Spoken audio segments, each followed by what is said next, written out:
On this episode of Cape Media News, a full house at this week's County Commissioners meeting as residents speak out about one commissioner's public statements.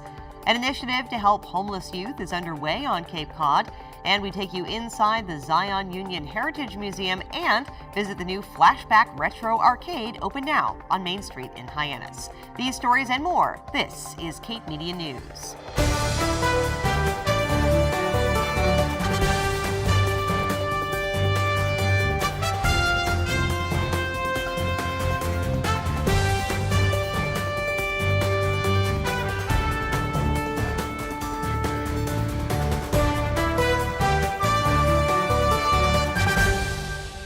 Hello everyone and welcome to Cape Media News and welcome to the month of March. Spring is only a few weeks away, but we're seeing as expected here in New England, March coming in like a lion. Don't worry, warm weather is coming. Barnstable County Commissioner Ron Beatty is getting some pushback from colleagues and the community after a tweet he wrote in February criticizing gay members of the legislature. Last week, members of the Assembly of Delegates and the Cape Legislative Delegation asked for his resignation, and at Wednesday's meeting of the county commissioners, Beatty's seat was empty, but the room was not. Let's watch.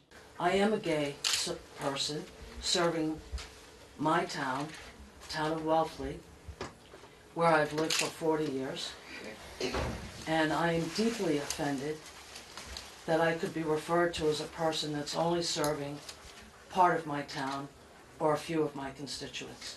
I am here to assert that Commissioner Beatty, that Ronald Beatty, has the right under the Constitution and First Amendment to say his thoughts or whatever, while we may not agree with them.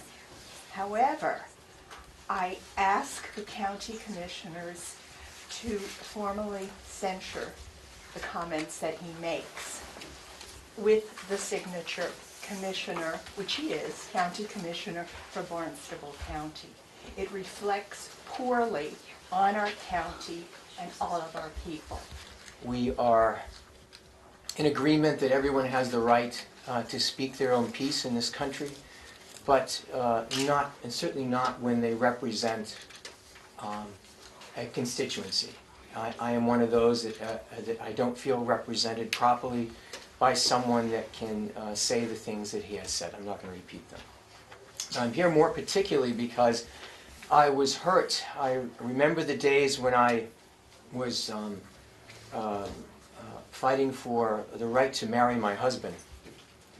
And I remember the days when I was active in the town of Barnstable, trying to fight for our community so that we could have equality here in this country. I thought that was all being put to bed over the years after I left my 30s, that this wasn't going to be an issue anymore. And I see with our new administration that is brought this kind of hate back out into the mainstream, where it seems to be acceptable to say what you might say behind closed doors. Now you say it out in public. It's not acceptable. So I'm a senior at Nauset. I live in Eastham. Both my parents, I have two moms. Although I'm not gay myself, I think Mr. Beatty's comments are just, they don't set a good precedent. They're not good role models for myself and my classmates. I think if anyone said that in public, they would have people standing up against what they said. If protesters were to say what Mr. Beatty said in a tweet, I think it's very coward-like for him not to be here today. Why he's not here, I don't know his excuse. And I want to bring up one point. He tweeted after his homophobic tweet about how he has freedom of speech. And as a constituent, he'll be voting next year, and definitely not for Ron Beatty. I want to know why he decided to block me on Twitter after I tweeted back at him, responding to his comments. He seems like, at least he preaches for transparency and free speech, which are the foundations of our country. But then when a constituent, especially a young constituent who's planning on running for office one day, going to be studying political science at Harvard University next year, for him just to block me, like my voice doesn't matter, is sad and kind of horrifying because I'm going to be a voter next year, and if he wants to stay in office, he's got to start representing the people, and that includes the gay community and it includes the students, because we are ultimately going to be the ones voting in 2020 and in 2022, 2024, and from then on. So I hope he's here next meeting because I'll be here too. Commissioner Beatty told Cape Media News last week that he has no plans to resign. Coming up next, we'll learn about a grant that will allow several Cape Cod organizations to help homeless youth.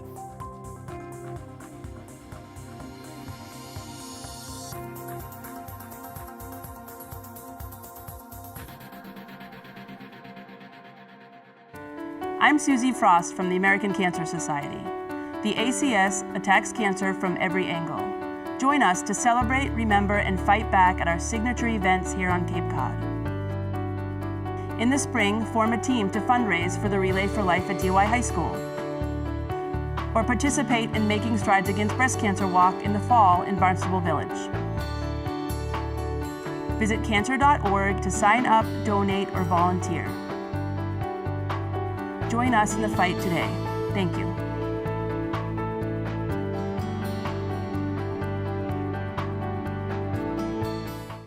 The number of young homeless people on Cape Cod is unknown. Several local agencies are hoping a new grant will help them identify at-risk youth and build programs to help. Gabrielle Rawson reports. Homelessness is an issue that doesn't just affect adults. It also impacts young people. The Barnstable County Department of Human Services has been awarded a grant of more than $230,000 to assess and address this need on Cape Cod. The Department of Human Services is one of the about 10 departments that are part of the regional county government for Barnstable County, which is all of Cape Cod. Our primary mission is really to plan and implement regional responses to pressing health and human service needs. Part of that role is looking at opportunities for funding.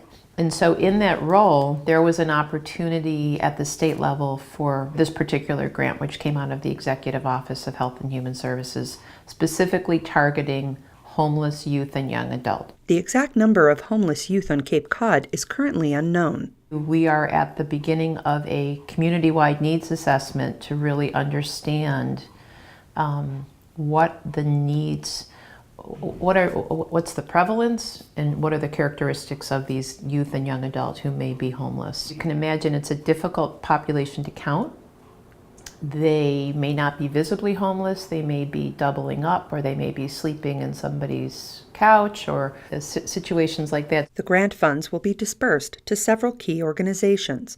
Champ Homes plans to expand their life skills offerings. The Homeless Prevention Council will extend office hours and enhance case management services. And the Housing Assistance Corporation will work to learn more about the at-risk youth population. So we are a sub-grantee through the County of Barnstable for an Executive Office of Health and Human Services grant, specifically targeting unaccompanied youth. So youth who are under the age of 25, who are not in the care or custody of a guardian, someone who has left their family of origin, someone who has aged out of the foster care system and is no longer eligible for those resources. So these folks tend to be incredibly vulnerable. They're at high risk for exploitation and substance use and not being able to maintain housing in a way that actually helps them take care of themselves. The Homeless Youth Services Grant will be used to analyze and address barriers to identification of at-risk homeless youth. Part of the grant is doing a community needs assessment and really having a consultant come in and look at what the current region looks like, because we don't have a good sense of baseline numbers.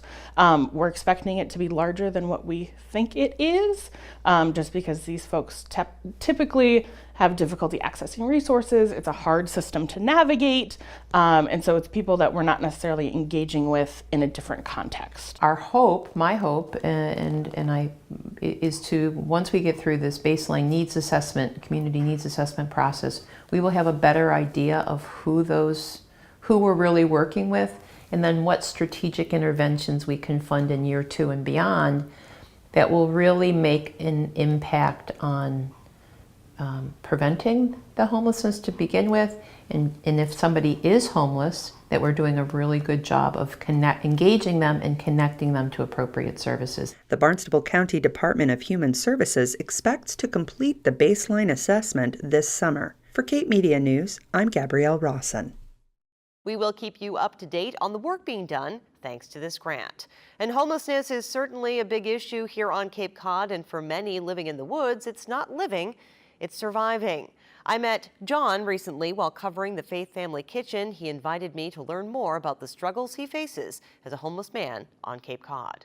I grew up on Cape Cod, stuck in a rut right now, just can't get out of it. Substance use and addiction brought on by depression is what John says landed him here. A little bout of depression and self-medicating definitely ruined my life 10, 11 years ago. Been to rehab 3.5 years, bumpy but clean. You know, a little bit better off with that, but definitely addiction led me out here in the first place. Depression, anxiety, all of that. Didn't know where to go, where to seek any type of help, you know. And so I just dove right into making things go away. Horrible thing. John has been living in the woods for years, often moving his camp when told by police to do so. He says out here, it's surviving, not living. You definitely have to be alert, aware. You need to know how to gear up, how to insulate your tent, how to get supplies out here, how to, you know, you need your water, your toiletries, you need everything out here that normal people have in their homes, you know, to a certain extent. It's just a little at a time. It took me a month and a half to get all this stuff out here, at least. And I'm still constantly, like I said, running into town, small supplies, water, coffee, anything like that that I need, propane for my heat and my lantern. So I mean, the needs and wants, I've got that figured out now because of this is great training for that. But I definitely, you know, I pay attention to my needs more so than my wants. Proper clothing in the winter months is essential. Any odd jobs that I've had over the past few months, I've went and spent on gear, clothing, jackets, rain gear, etc., just so I can have my own stuff and know that it's going to fit. John tries to do what he can to help others in the woods. You know, I try and help them out as you know, often as possible. If I've got extra something, I give it out to people, even some of the people I don't like. You know, hey, boom, boom, here you go, stay warm, enjoy your day. I've been working a little bit with Kim Powers of the AIDS Support Group of Cape Cod. She does the outreach stuff. She actually got me into the rehab that got me clean 3.5 years ago, saved my life. She is awesome. She's a wonderful person. She's got a great heart. She's out there doing what she does, and she kind of enlisted my help this year to get a supply list for things needed for people outside, like cots, blankets, hand warmers, the absolute necessities. And you know, they went ahead and I guess my word got through, but because well, 2 organizations have stepped up and gotten a bunch of stuff for us and helped out greatly. There are many outreach workers trying to provide help to the homeless, but the answers aren't always easy. They help some. Others, you know, they just can't help. There's some that are just beyond help, don't want the help. I'm kind of like borderline myself. I've tried to get help. I can't get the help that I need because there just aren't any programs geared towards someone like me that just wants to work and produce for himself. They all want you basically to go on some type of a program, a government program, subsidized housing. So I mean, I get all that. John says finding a job is a big challenge. Yeah, getting a job and having nowhere to live, nowhere to clean up every day, nowhere to do this, do that. Even a menial job at, say, Stop and Shop, bagging groceries or whatever, you're going to end up, you know, within 2 weeks being very noticeable in these jobs. Your cleanliness is everything, your upkeep, and it's very difficult to do that out here. Personally, my field of work is in construction. I do hardwood floors. I don't have a driver's license. I haven't had one for quite some time because of money. And that's the old catch-22. No money, no license, no license, no work, no work, no money. And that's just a revolving spiral down to. And while he is surviving in the woods, he'd like to have a better life. Your confidence level goes right down. After a couple of years of being out here and being told constantly that, oh, well, you're a homeless person, you're not good, and this and that, blah, blah, blah. People constantly pointing the finger at you, degrading, demoralizing, and humiliating you. It gets to you, you know. I still fight that all the time, you know. It's just, and I get enraged at times. I will get downright pissed off when somebody does that, and it still happens. You know, just because you're homeless doesn't mean you're lazy. Just because you're homeless doesn't mean you're no good. This is just the beginning of a series we are working on here at Cape Media News, profiling these folks in need.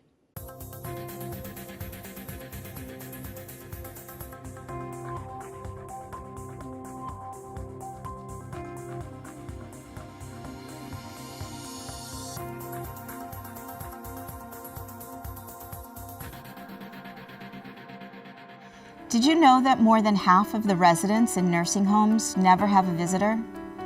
My name is Christine Callahan. I'm the Executive Director of Flower Angels USA. I'm proud to share the mission of Flower Angels, spreading joy to isolated seniors from Bourne to Provincetown. Over 40,000 bouquets have been delivered in nearly 5 years. Flower Angels is a volunteer-driven group dedicated to delivering random acts of love. Our dedicated volunteers repurpose donated flowers into beautiful bouquets and deliver them to residents of assisted living communities and nursing homes across Cape Cod.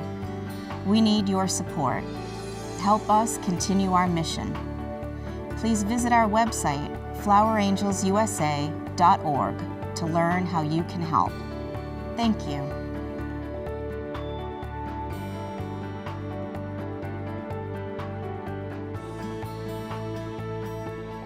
The Zion Union Heritage Museum is on North Street in Hyannis, inside the former Zion Union Church. Gabrielle Rawson met up with museum director John Reed to learn more. When you think of Cape Cod, you might think about our sunny beaches or the Kennedys, but there's more to our local history than you may realize. The Zion Union Heritage Museum is celebrating its 11th year in Hyannis, and their mission is to highlight the Cape's ethnic and demographic diversity. We put this together for the integrity of the people. This is the people's house. Our mission is to be a center for people of color of Cape Cod, whether they are African American, Native American, Cape Verdean, and lately Caribbean and Brazilian.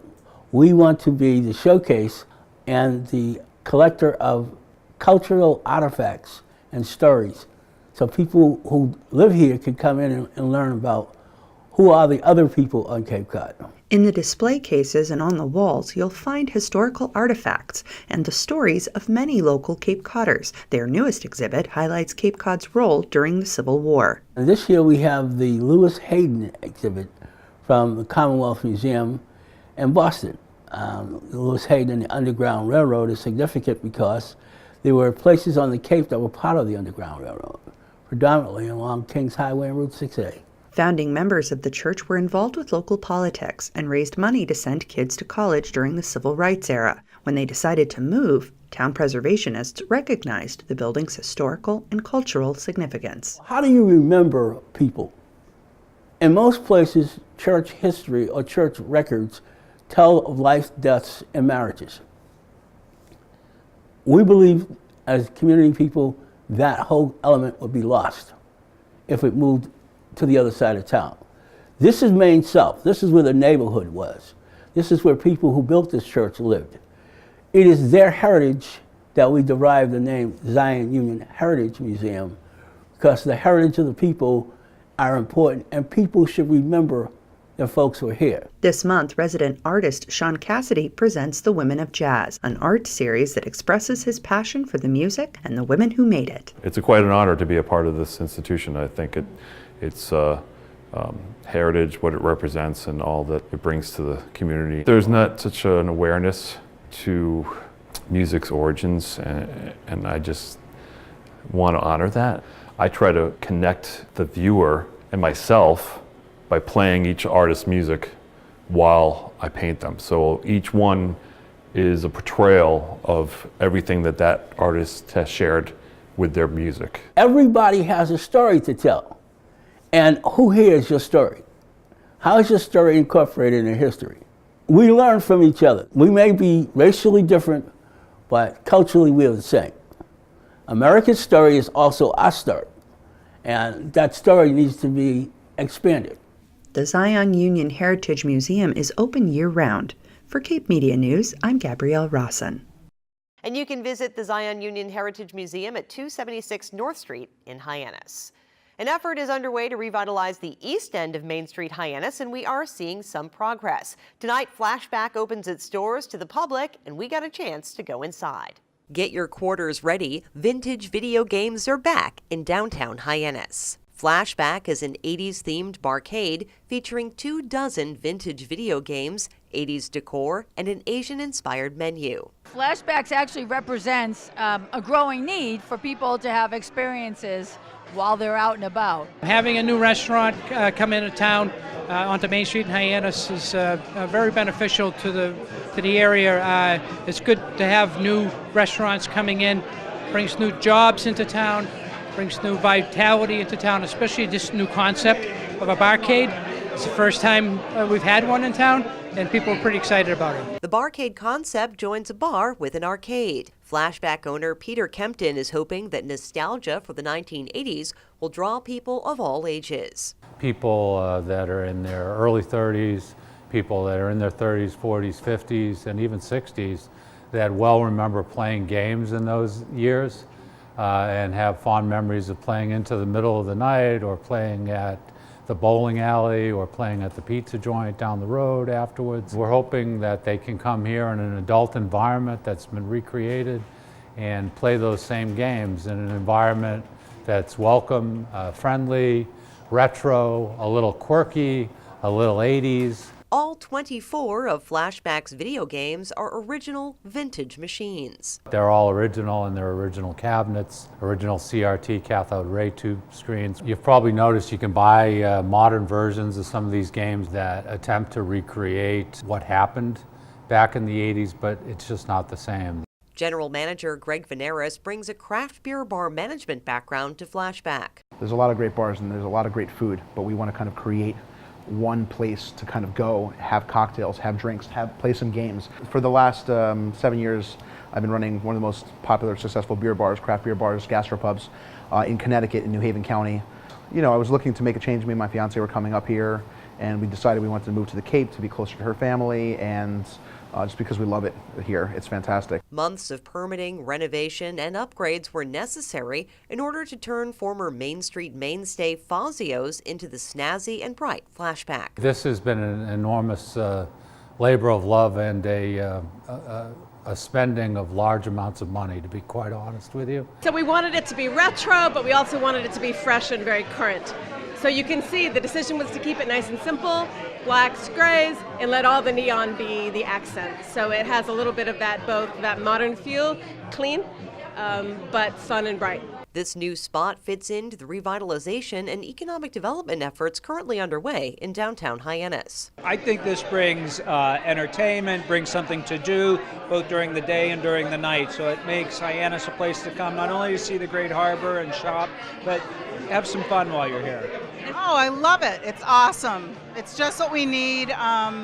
Just adds more to the already awesome neighborhood. People are rising to the challenge of creating a great Main Street Hyannis as the Boston of the Cape. And as we expect ourselves to be a destination, we're thinking that people will come find us, and that will help other businesses in the neighborhood, you know, as well as ourselves. And when it comes to attracting customers, Flashback is hoping the games will be a draw, but the food is what people will remember. The idea of an arcade bar is there is a lot of Japanese influence. All these games are from Japan from the 70s and 80s. They didn't make these games in the U.S. So, you know, to have a little bit of that influence for us is really exciting. In a year from now, people are like, hey, have you heard of Flashback? Oh man, it's an amazing restaurant. Oh, it's also an arcade bar. Flashback Retro Arcade Bar and Restaurant is now open at 294 Main Street in Hyannis. For Cape Media News, I'm Sarah Colvin.